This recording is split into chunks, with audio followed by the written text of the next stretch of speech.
上集咱们聊了嫦娥奔月和吴刚伐桂的故事，是不是已经感受到中秋故事里的温情与深意了？这集咱们接着说另外两个有意思的传说，可爱的玉兔捣药和充满奇幻色彩的玄宗游月。最后再聊聊这些中秋故事整体藏着的文化意义，让大家对中秋的理解更透彻。先来说玉兔捣药，这个故事里的主角特别讨喜，不管是小朋友还是大人，都喜欢这只住在月宫里的小兔子。传说在月亮上，除了嫦娥和一直在砍树的吴刚，还有一只雪白的兔子，大家都叫它玉兔。这只兔子浑身的毛像雪一样白，没有一点杂色，眼睛红红的，像两颗亮晶晶的红宝石，特别灵动。它每天都待在月宫里的一张石质捣药台前，手里拿着一根玉杵，不停地倒着药臼里的东西。那它到底在捣什么药呢？关于玉兔的来历，也有好几个说法。最常见的一个说法是，玉兔原本是凡间的一只兔子，特别善良。有一次，一只老鹰追着一只鸽子，鸽子躲到了兔子身边求救。兔子看着鸽子可怜，就想保护它。老鹰说：“我饿了，要么我吃鸽子，要么我吃你，你选一个。”兔子为了救鸽子，就主动跳到了火里，牺牲了自己。这件事被天上的神仙看到了，神仙觉得兔子特别善良，就把它接到了月亮上，让它成为玉兔，和嫦娥作伴，还让它导致长生不老药，希望它的善良能给更多人带来福气。还有一个说法和嫦娥奔月有关，说嫦娥飞到月亮上之后，一个人在月宫里特别孤单，玉皇大帝就派了一只兔子去陪她。这只兔子不仅能陪嫦娥说话解闷，还会捣药。它捣的药不是长生不老药，而是能治疗人间疾病的药。每当人间有人生病，玉兔就会加快捣药的速度，然后通过月亮的光芒，把药的灵气传到人间，帮助人们恢复健康。所以过去很多人中秋祭拜月亮的时候，也会祈求玉兔能带来健康，尤其是家里有老人和孩子的，都希望玉兔能保佑家人平安无病。现在我们看到的中秋节元素里，玉兔的形象特别多，比如月饼上会印玉兔的图案，灯笼会做成玉兔的样子，还有很多中秋饰品也是玉兔造型。这些可爱的形象不仅让中秋节多了一份童趣，也让善良、守护这些美好的品质通过故事传递给了一代又一代人。除了这三个最经典的故事，还有一个和中秋节有关的故事，叫玄宗游月。这个故事和唐朝的唐玄宗有关，带着点奇幻色彩。传说有一年中秋节，唐玄宗和大臣们一起赏月，看着圆圆的月亮，他突然说：“我真想飞到月亮上去看看，不知道月宫里到底是什么样子。”大臣们听了都觉得是玩笑话，可没想到有个叫罗公远的道士说：“陛下要是想登月，我有办法。”说着，罗公远就拿出一根拐杖，把拐杖往地上一扔，拐杖瞬间变成了一座银色的桥，一直通到月亮上。唐玄宗又惊又喜，跟着罗公远走上桥，很快就到了月宫。月宫里特别美，到处都是银色的宫殿，还有仙女们穿着华丽的衣服，弹着琴，唱着歌，歌声特别动听。唐玄宗从来没见过这么美的场景，听得入了迷，还特意记下了仙女们唱的歌。等他从月亮上回来，就把记下的歌谱成了曲子，这就是著名的《霓裳羽衣曲》。后来这首曲子成了唐朝最有名的乐曲之一，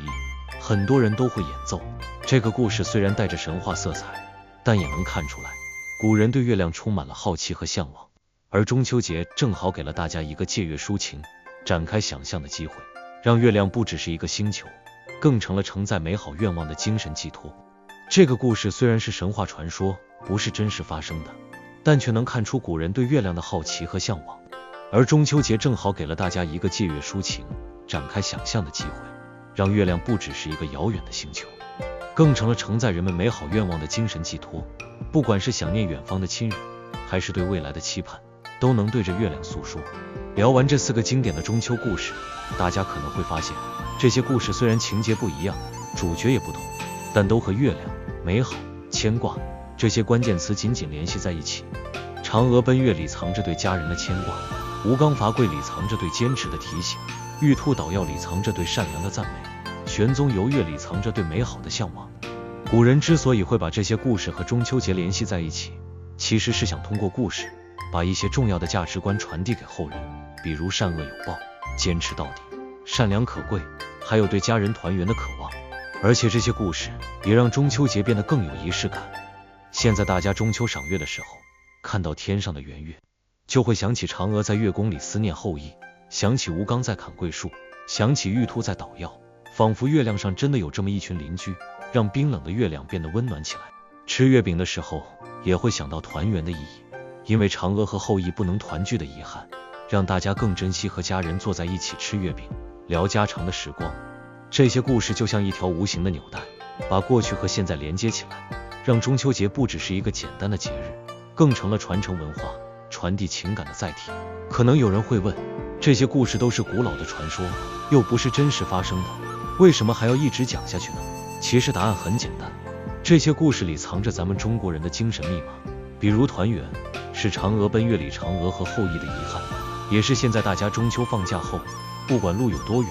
都要赶回家和家人团聚的动力。比如善良，是玉兔为了救鸽子牺牲自己的勇气，也是现在大家看到别人有困难时，愿意伸出援手的准则。比如坚持，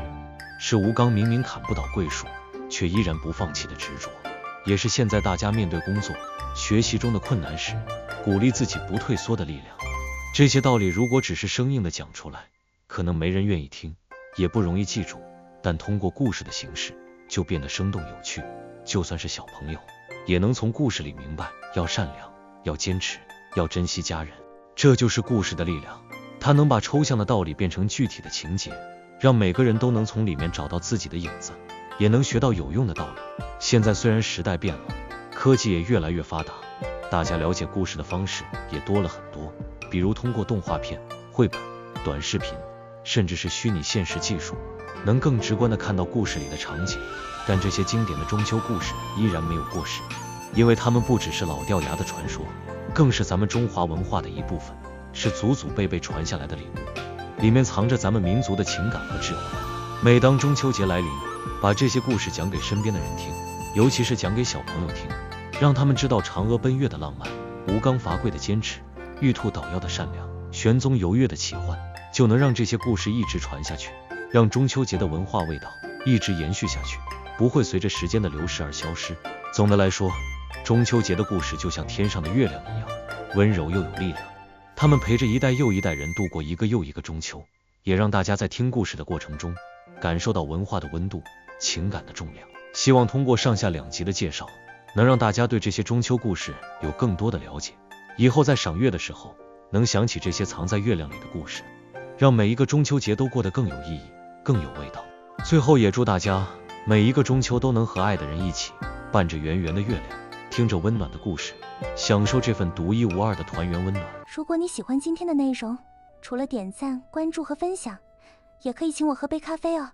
你的支持是我最大的动力。感谢大家的观看，我们下期再见。